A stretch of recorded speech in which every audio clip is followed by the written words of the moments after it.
Hey guys, welcome to my channel. So I am going to play some clips from the Salty Kurt phone calls, the ones that he has on his channel. So if you want to check out the whole conversations, go check out his channel. But I picked out certain clips that were common questions that I've seen asked a lot that people have wanted Kurt to answer. So for this first video, I am going to play, there's two different clips where he answers about the $200,000 a year and how he made it. And it was a while ago, like we were trying to tell everybody. It was obvious when he was talking on that original phone call that I played that it wasn't that he was currently making it, because a lot of people are like, well, if he's making all that money, how come he doesn't have money for his wives? Well, if you listen to him, you could kind of tell that he's talking about a while ago is when he made it. And this will actually explain a little bit more. I'm going to play that and then I will give you my thoughts after. She said, well, Dad, the only thing I couldn't figure out when they threw it at me, like, how did you make $200,000 1 year? Oh, on a computer. And I was like, that was here at this bar. Because my mother ran the bar, and Troy started cooking for me, and I sat on my computer every day. That's all I did. I think that's a big question that these people have, Kurt. Trying to get wives in the Philippines. I didn't have to do nothing. I stocked the shelves and stuff, mopped the floor. But that year I made $200,000. That was the books, $200,000. But obviously that wasn't my total take. Obviously that's probably 50% of that. But I was kind of shocked that I could make $200,000 in a shithole fucking little town. It blew my mind. What about the whole thing with the situation with the $200K a month? It was never $200K a month. I thought we already talked about this, didn't we? I owned this bar about 2 years, and my brother, Troy, he was doing concrete work for my brother in Salt Lake, and he got tired of that. He came out here. He wanted to cook for me because I owned the bar, right? And so, my mother owned the bar. Anyway, I don't know. First, hold on, Kurt. I'm going to interrupt you. I'm gonna interrupt you. I don't want mods. Okay, so as you can see, it's pretty innocent. He's working in the bar on a computer, and the bar basically made $200,000, but not really, because he didn't take into account like any expenses, paying any wages, paying any costs, food costs, whatever costs you have. So he literally didn't make $200,000. He said the bar did, and he said he probably made about 50% of that. He's just guessing, so maybe he did clear 100,000, but it was from the bar, and he was just saying, he was able to sit on the computer and do things for the bar, and he made 200,000.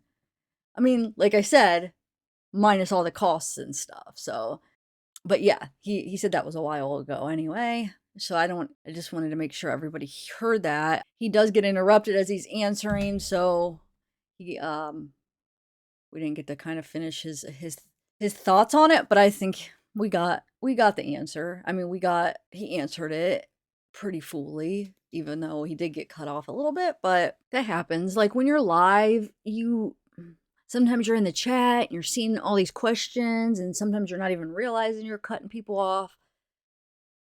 So you see like a new question and then you want to ask it. So I'm not saying that Salty did a bad job or anything. I suck at interviewing, so sometimes, you get caught up reading the chat and you're not even aware of maybe the fact that you are cutting them off. So don't take that. I'm not trying to criticize or anything. But my point is he did answer. And I mean, maybe some people are going to criticize, oh, he didn't explain it enough, or he answered it short. But that's why I just wanted to point out he would have probably kept talking about it, but he did get interrupted by another question. That's all I meant. I'm not trying to say anything bad. So I'll probably do maybe like 2 questions a video, maybe, depending on how long the answer is. Okay, so the next question that they ask him is if Dylan keeps large amounts of cash. And so this question leads into the $30,000 check, and then it also leads into where Dylan kept his gun. Because I was wondering that too, because I'm like, maybe he keeps the gun under the seat. Is that why the seat was moved up? So Kurt answers from what he knows of where Dylan keeps the gun. So here it is. Salty, will you please ask Kurt if Dylan carried large amounts of cash? Thank you, Tracy. I just asked them for you. Well, those are good questions. Yeah, that's a good question. Now we're on the right question track. you need to ask. I mean, who is this gal? Tracy. I don't know. Tracy. I've seen her on. Actually, she's a dumbass. So the questions she normally asks are stupid.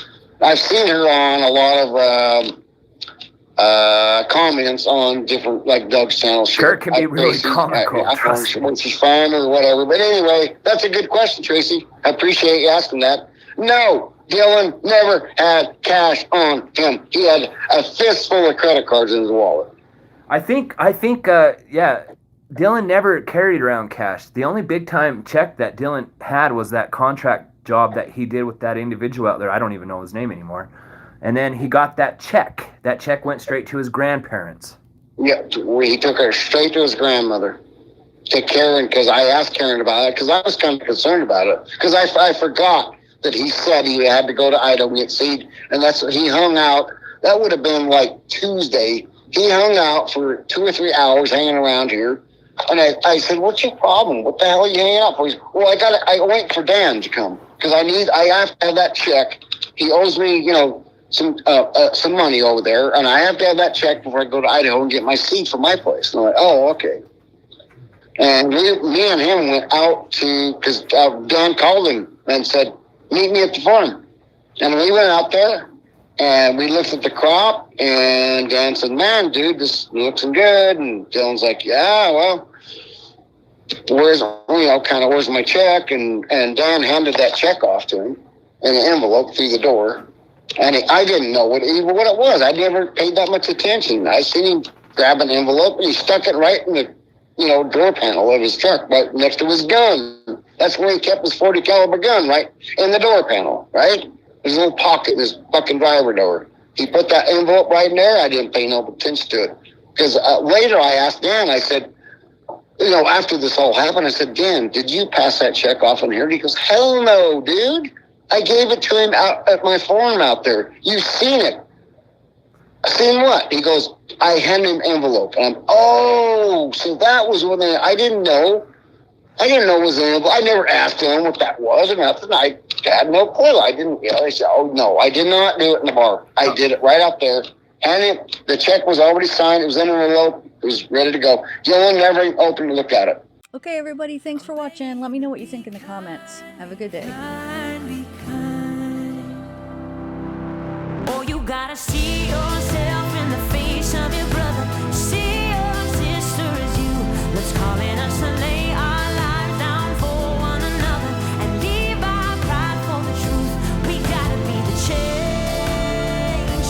We gotta be the change. I'm begging you to be kind, be kind, be kind. Oh, I'm begging you to be kind, be kind, be kind. Oh, I'm begging you to be kind, be kind, be kind. I'm begging you to be kind, be kind, be kind. I'm begging you to be kind, really need to. I'm begging you to be kind, really need to. I'm begging you to be kind, really need to. I'm begging you to be kind,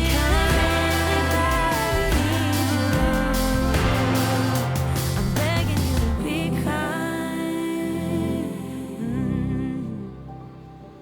I'm begging you to be kind, be kind, be kind.